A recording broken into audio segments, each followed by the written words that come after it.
మీరు చాలా time to time చాలా పంక్చువల్గా చేస్తారని నాకు చెప్పారు తెలిసిన వాళ్ళు. అందుకని ఇప్పుడు సపోజ్ చాలామంది ఈవెన్ నాతో సహా ఒక పర్టికులర్ ఒక టైంకి రోజు ఒక టైంకి జిమ్కి వెళ్ళాలనుకుంటారు, చస్తే కుదరదు. ఒక 1 hour late, half an hour ముందు.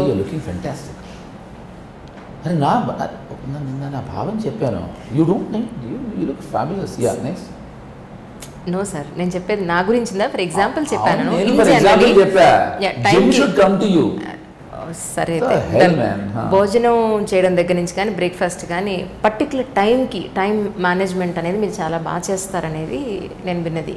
సో నేను ఆ పాయింట్ ఆఫ్ వ్యూలో పని పాట లేని వాళ్ళు టైం మేనేజ్మెంట్ చేస్తారు. No it's not a small thing sir. I can understand. But see I am very particular about time. అది మాత్రం నిజం. I am very particular. Anjali, like I am very particular. So yeah, I do get up very early in the morning. I can't sleep after 5:30. I'm so used to it. So I start my day early and I end my night very late. Ante inga tappa inkem chestanante there's nothing interesting. Particular biceps కోసం ఏదైనా చేస్తారండి? So మీ health కోసం ఏం చేస్తున్నారో అది చెప్పండి. పోనీ at least health కోసం చెప్పండి. చాలా బోరింగ్గా ఉంటుంది. ఓకే, పర్వాలేదు. మీకు బోర్గా ఉంటుంది, చూసే వాళ్ళకి బోర్గా ఉండదు. నేను వాళ్ళ పాయింట్ ఆఫ్ వ్యూలో అడుగుతాను. First and foremost I have too many injuries on my body, షూట్స్లో వాటిలో వీటిలో. So the first thing I realized is physically fit ఉంటే మెంటలీ ఫిట్ ఉంటాం. ఓకే, అండ్ ఫుడ్ హ్యాబిట్స్కి వచ్చేప్పటికి ఎవరిష్టం వాళ్ళది. But I'm very particular. I'm a vegan, not even vegetarian. I'm vegan. I'm a pure vegetarian. Okay. So and more than anything I hate food. నేను అసలు foodie కానీ కాదు. నేను మా అమ్మ ఏదైనా హోటల్కి వెళ్తే అసలు మీ ఇద్దరు మాట్లాడుకుంటుంటే మెనూ ఓపెన్ చేసి వాడికి బేరర్కి, ఐఎమ్ నాట్ కిడింగ్, మొదటి దాని మీద వేలు పెడతాను నేను, 2 ప్లేట్లు బాబు అని. అది గబుక్కనే అది ఇంకే అదే. నేను ఆబ్వియస్లీ అన్న వెజిటేరియన్ డిష్ అంతే. ఐ థింక్ నాకు మా మదర్ దగ్గర నుంచి వచ్చినట్టు నా పోలిక. So I'm not a foodie at all. ఇప్పుడు నా దినచర్య చెప్తే చాలా బోరింగ్గా ఉంటుంది తెలుసా. I read a lot. నేను ఇది చెప్దామనే actually. I read a lot, I watch films, I write, I don't meet people, I hate friends, I don't have friends. ఇది నా దినచర్య. ఈ వెల్ విషర్స్ ఉన్నారు కానీ అదే చెప్తున్నాను, వెల్ విషర్స్ ఫ్రెండ్స్ కూడా అయి ఉండొచ్చు. ఫ్రెండ్స్లో వెల్ విషర్స్ కూడా ఉండొచ్చు. నాకు ఒకే ఫ్రెండ్ ఉన్నాడు, తేజు. చాలామంది వెల్ విషర్స్ ఉన్నారు. For example, you're right, Srinu అని రంగీలా సినిమా ఎడిటర్ నివాస్, వాడు నా వెల్ విషరు. శేషురెడ్డి, చల్లా శేషురెడ్డి అని మా చిన్నప్పుడు ఫ్రెండ్, బర్కత్పురా నుంచి లాయర్. తను ఎట్లు శ్రావణి సుబ్రహ్మణ్యం సినిమా ప్రొడ్యూసర్ అబ్బాయి. తను నేను is my fantastic well wisher. And తను అప్పుడప్పుడు మేము వీక్లీ వన్స్ ఆర్ ట్వైస్ కలుస్తూ ఉంటాం. జస్ట్ 20 minutes కోసం కలుస్తాం. Then we realise actually we sit for 4 hours and we feel it's 20 hours. తర్వాత అంజలి అనే ఒక అమ్మాయి ఉంది. 4 o'clock కలిసి 5కి ప్యాక్. మేము ఇంటర్వ్యూ అయిపోతుంది అనుకున్నాం. ఇప్పుడు టైం అమ్మాయి చేతి మీద కనిపించట్లేదు నాకు. 5:30 లేదు, 5:30 వరకు కూర్చొని తెలియటం లేదు. అంటే ఇలా ఉంటాయన్నమాట. అంజలి నాయస్ గారు, మీ అమ్మాయి అర్థం చేసుకోకపోగా అపార్థం చేసుకుంటాం చూడండి. యా తల్లి. యాక్చువల్లీ అంటే మీకు బేసిక్గా పర్సనల్ క్వశ్చన్స్ అడిగితే ఇష్టం ఉండదని బోరింగ్గా ఉంటుంది. అంజలి పొద్దున్నే లేచి నేను 5:30కి లేచి మెంతులు నీళ్లు తాగేసి స్ప్రౌట్స్ తినేసి పొద్దున్నే సంధ్యావందనం చేసేసుకుని అక్కడి నుంచి దిస్ ఇస్ బోరింగ్. పొద్దున్నే నేను మా అమ్మ పిచ్చాపాటి మాట్లాడుకుంటూ కూర్చుని అక్కడి నుంచి స్నానం చేసేసి ఆఫీస్కి వచ్చి పని చూసుకుని షూటింగ్ లేకపోతే చెప్పేది బోరింగ్గా ఉంటుంది. చదువుకుని ఎడిటింగ్ చేసుకుని తర్వాత సినిమాలు చూసుకుని మధ్యాహ్నం పడుకోవటం చాలా అనారోగ్యం అని తెలిసి పడుకోకుండా మళ్ళీ సాయంత్రం సంధ్యం ముగిసే లోపల భోజనం చేసేసి ఎంత boring. I eat before sunset. Okay, it's so boring. So there is nothing interesting. కాబట్టి దాన్ని ఏదో నేను అప్పటికి దాన్ని క్యామోఫ్లేజ్ చేసి ఏదో మాట్లాడదాం అనుకున్నాను.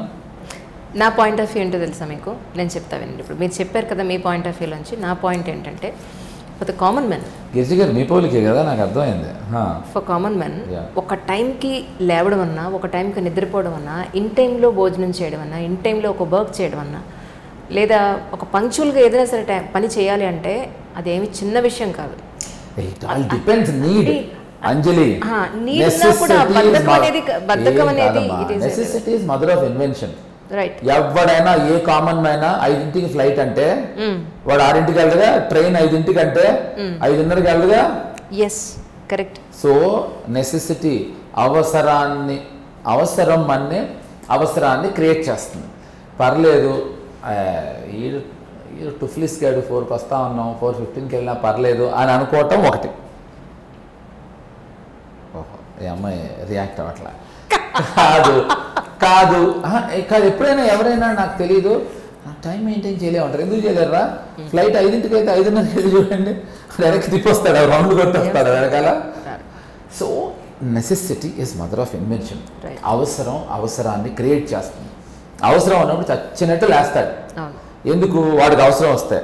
ఇప్పుడు సపోజ్ ఒక స్ట్రగ్లింగ్ యాక్టర్ ఉన్నాడు, రేపు 6 o'clock రారా అంటే వాడు మామూలు రోజుల్లో 9ంటికి లేవచ్చు, వాడు 5:30కి లేస్తాడు. రైట్. సి నెసెసిటీ అంతే తప్ప పొద్దున్న 5:30 లేచిన వాడు మంచివాడు కాదు, 5:30కి లేవని వాళ్ళు చెడ్డవాళ్ళు కాదు. నేను 5:30 చచ్చినా లేవలేను, ఛాన్స్ లేదు.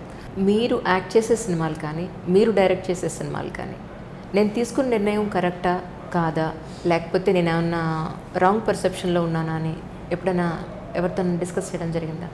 నేను ఎప్పుడు అనుకుంటే కదా ఎవరితో డిస్కస్ చేయడానికి. Ever think no, see when you know you made a mistake, that's what I said. ఇందాక నేను చెప్పింది అదే, ఒక మిస్టేక్ చేసానని తెలిసినప్పుడు ఆ మిస్టేక్ చేయకుండా do a new mistake. Right. తప్ప దాన్ని మనం అనలైజ్ చేసి ఎవరిని అడుగుతాం? నా గురువుని ఒకసారి అడిగా, సార్ ఇది ఏమనుకుంటున్నారు మీరు అని. ఊరికే 3 ఫ్లాపులు తీసిన నువ్వు అంటే 30 ఫ్లాపులు తీసిన నేను నీకేంటి సలహా ఇచ్చేది అన్నాడు. ఓ కరెక్టే కదా అన్న. కరెక్ట్. సో ఫస్ట్ సలహా ఏంటంటే ఎవరిని సలహా అడగకూడదు. సెకండ్ సలహా ఏంటంటే ఎవరికి సలహా ఇవ్వకూడదు. So you don't know man, everything happens on an instinct. నా కెరియర్లో అస్సలు ఆడదన్న సినిమా, డిజాస్టర్ అవుతున్న సినిమా మనీ. అది సూపర్ హిట్ కదా కమర్షియల్. అది తెలిస్తే మరి అందరూ డిస్ట్రిబ్యూటర్స్ కొనుక్కోవాలి కదా. అదేదో ఆడేసింది చెత్త సినిమా, సెకండ్ హాఫ్ ఎందుకు పనికిరాదు, ఈ సాంగ్ వల్ల ఫ్లాప్ అవుతుంది అన్న సినిమా గులాబీ. ఈ వేళల్లో నువ్వు ఏం చేస్తున్నావు అనే పాట తీసేయమన్నారు. ఓకే. సో ఆ పాట పెట్టడానికి థ్యాంక్స్ టు ఊర్మిళకి పాట నచ్చిందని రాముగారు పెట్టారు. ఆ క్షణంలో ఊర్మిళ నచ్చకపోతే తీసేసి ఉండేవారు. సో అది ఎవడు పనిలేదు. చెత్త సినిమా, సెకండ్ హాఫ్ బాగాలేదన్నారు. అసలు అన్ని పక్క కడితే డాక్యుమెంటరీ సినిమా ఇది ఎందుకు తీశారు సత్య అన్నారు. ఇది వరల్డ్లో వన్ ఆఫ్ ద గ్రేటెస్ట్ ఫిల్మ్స్లో మాట్లాడుతున్నారు. See that's what I'm saying. ఇప్పుడు ఈ సో కాల్డ్ అందరూ మిస్టేక్స్ చేస్తాం, సో కాల్డ్ డిస్ట్రిబ్యూటర్స్ అందరికీ నిజంగానే అన్నీ తెలిస్తే మరి గులాబీ ఎందుకు కొనుక్కోలేదు? మా ఆగ్గనే మేము సినిమా తీసాం, ఎగపడి పరిగెట్టుకుంటూ వచ్చి కొన్నారు. బట్ ఏ మాట కామాట చరిత్రలో నిలిచిపోయి ఫ్లాప్ తీసాం మేము. అది మాత్రం పరిగెట్టుకుంటూ వచ్చి కొన్నారు. సో ఎవరికి తెలియదు అంజలి.